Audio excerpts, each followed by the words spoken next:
il faut éliminer. C'est très important d'éliminer.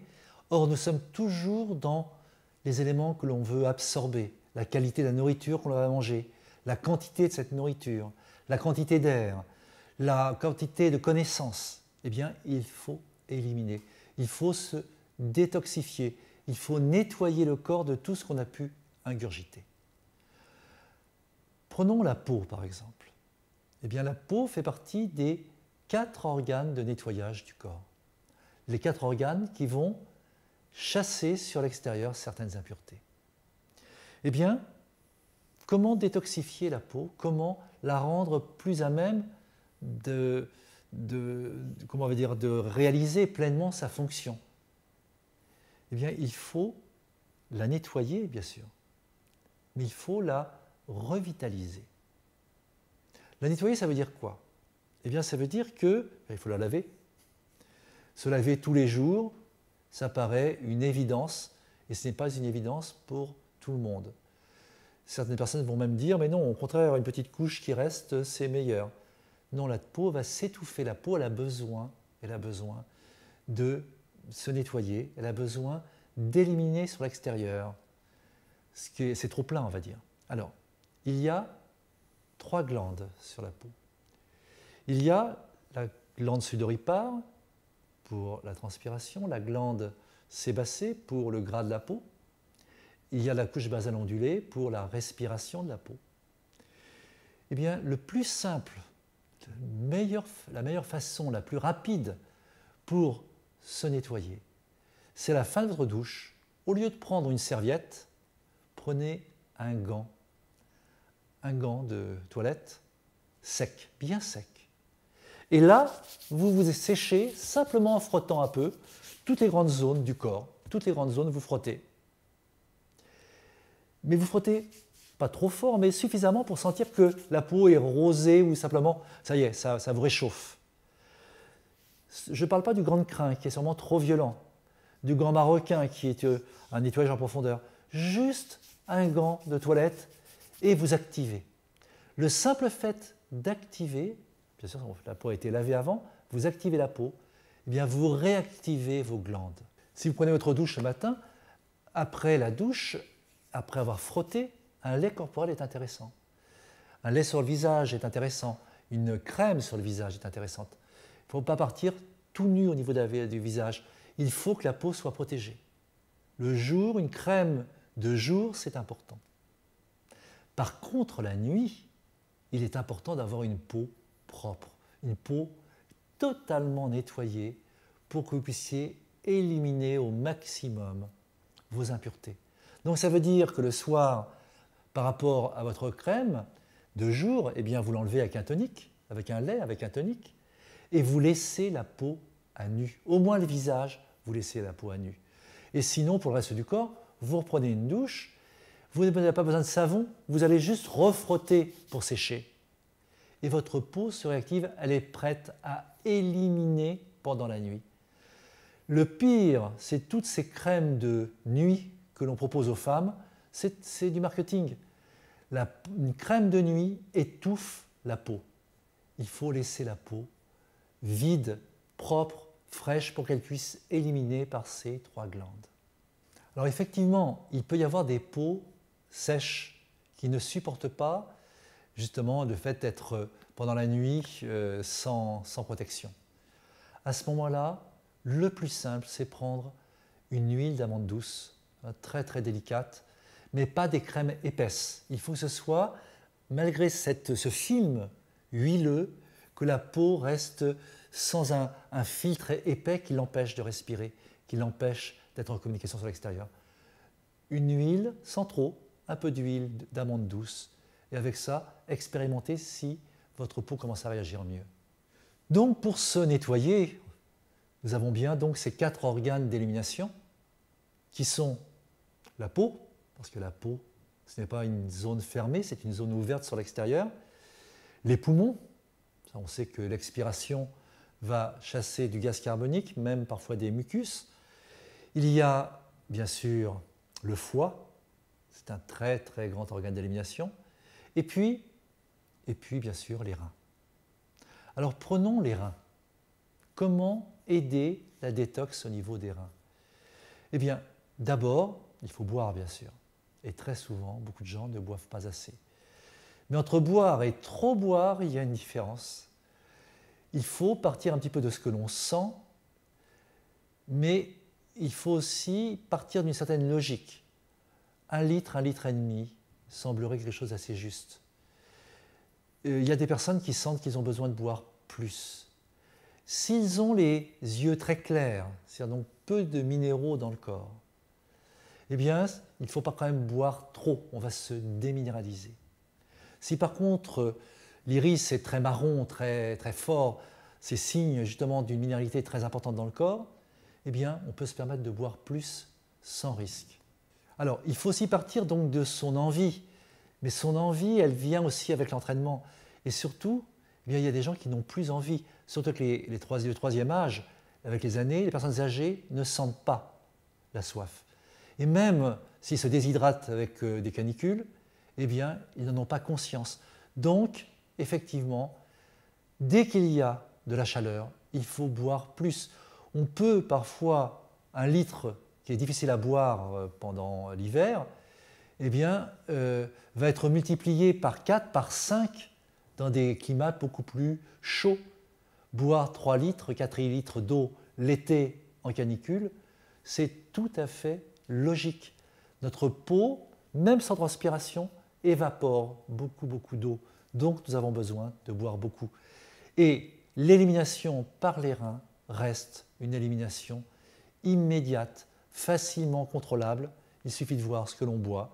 Si le matin, quand vous vous levez, vous avez quelques gouttes simplement à rejeter au niveau de la vessie, c'est que vous ne buvez pas assez. Est-ce que c'est normal d'aller aux toilettes dans la nuit? Ça dépend combien de fois. Bon, aller 1 fois par nuit, ce n'est pas un problème majeur, ça peut être un rythme intérieur. Par contre, c'est souvent une faiblesse, un affaiblissement bien sûr, du système urinaire. Mais ça dépend aussi de ce que vous buvez. Si avant de vous coucher, vous buvez beaucoup de tisane, de thé ou autre chose, ou si vous avez beaucoup bu pendant votre repas du soir, automatiquement vous aurez la vessie pleine beaucoup plus. Si vous buvez très peu le soir, vous n'irez pas aux toilettes la nuit. Le problème, c'est plus effectivement avec les années, surtout pour les hommes, les problèmes de prostate. Effectivement, dès que la prostate vieillit, se durcit, se grossit, eh bien, on aura plus envie d'aller aux toilettes. Et là, ça devient un problème de santé. Donc là, il faut consulter avec son médecin. Mais boire beaucoup le soir oblige parfois de se relever la nuit. Ce n'est pas un problème de santé. Voilà. Si vous levez par contre 4 ou 5 fois, il y a vraiment problème. Donc, 4 organes d'élimination pour nettoyer la peau, les reins, et on va avoir les poumons. Alors les poumons sont très importants parce que constamment nous les stimulons d'instant en instant par la respiration bien sûr. Et que nous avons toujours cette habitude à mettre une priorité à l'inspiration. Je respire, c'est quoi? C'est faire ça. Je suis sportif, j'inspire. Il y a une priorité à l'inspiration dans le sport. Ou à l'effort poumon plein. Je vais faire un effort, j'inspire, je bloque mes poumons et je fais un effort. Et nous n'avons pas de priorité à l'expiration. Or, pour l'élimination, c'est bien l'expiration dont il est question. En yoga, il y a une priorité à l'expiration. Parce que le yoga a vu que le nettoyage est un élément important, essentiel. Il faut d'abord vider la bouteille pour pouvoir la remplir correctement. Il faut d'abord expirer pour pouvoir recevoir un air correct. Le problème, c'est que déjà, dans un premier temps, pour beaucoup de gens, la respiration est toute petite en volume. Beaucoup de gens respirent insuffisamment en volume. Donc, il faudrait pouvoir respirer plus. Mais si je vous demande de respirer plus, immédiatement, qu'est-ce que vous allez faire? Vous allez faire et vous allez souffler. Vous allez commencer, comme premier temps, par l'inspiration. Bien, un tout petit conseil, au lieu de commencer par l'inspiration, là, vous vous arrêtez, vous êtes, et là, soufflez. Soufflez longtemps, attendez. et laissez l'air rentrer en vous. Et soufflez activement. C'est actif. Et laissez l'air rentrer avec douceur.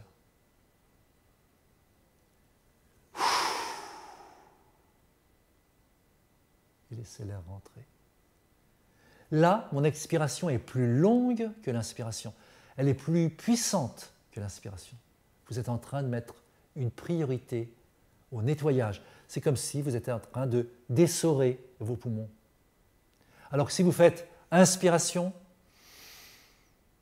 et une expiration passive, vous cherchez l'oxygène.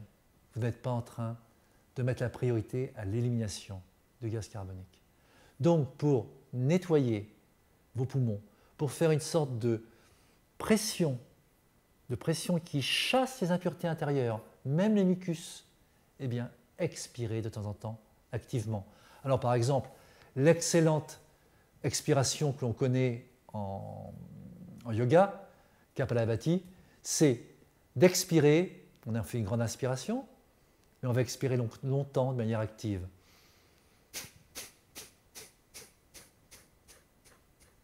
Faites-le avec moi, inspirez.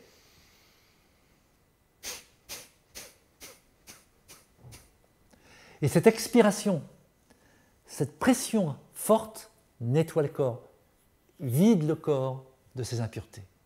Voilà une manière très très simple de faire une respiration détox. Alors le foie, organe d'élimination très important.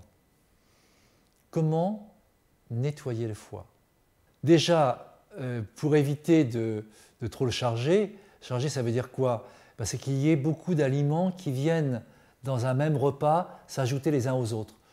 Plus vous avez une nourriture variée en ingrédients, plus le foie se charge. Plus vous avez un repas très simple, vous prenez 2-3 ingrédients, un seul plat avec 2-3 ingrédients, plus le foie reçoit légèrement cette nourriture. Donc déjà, une nourriture moins chargée, moins lourde, moins complexe va aider le foie. Mais ensuite, vraiment pour le détoxifier, eh bien, il va falloir justement passer par cette simplification. Rien ne vous empêche de temps en temps de faire ce qu'on appelle une monodiète. Un seul produit sur un repas. Alors, il y a des choses très faciles. Le temps de l'automne, vous avez des raisins qui sont en plus excellents. Eh bien, vous pouvez vous faire sur un repas, sur une journée, sur 2 jours. Juste que du raisin. Que du raisin, vous allez voir votre corps est en train de se nettoyer. Comme vous n'êtes plus en train d'envoyer des ingrédients dans vos cellules, même vos cellules vont se vider des impuretés qu'elles avaient stockées. Le simple fait de faire une monodiète, vous détoxifiez le foie, vous détoxifiez vos cellules. L'hiver, vous pouvez prendre du riz blanc, bon, on peut prendre du riz complet, ça sera encore plus profond. Et soit vous le prenez comme ça, tel quel, soit vous mettez une petite sauce légère dessus, par exemple une sauce de soja très légère, et là vous allez vraiment simplifier notre nourriture au point de faire un appel. C'est comme si vous appeliez sur l'extérieur les impuretés du foie, les impuretés des cellules. Vous êtes en train de nettoyer en profondeur, même l'hiver, votre corps de manière extrêmement simple. Et avec le riz, vous pouvez assurer que vous n'aurez pas faim. Vous détoxifiez sans faim.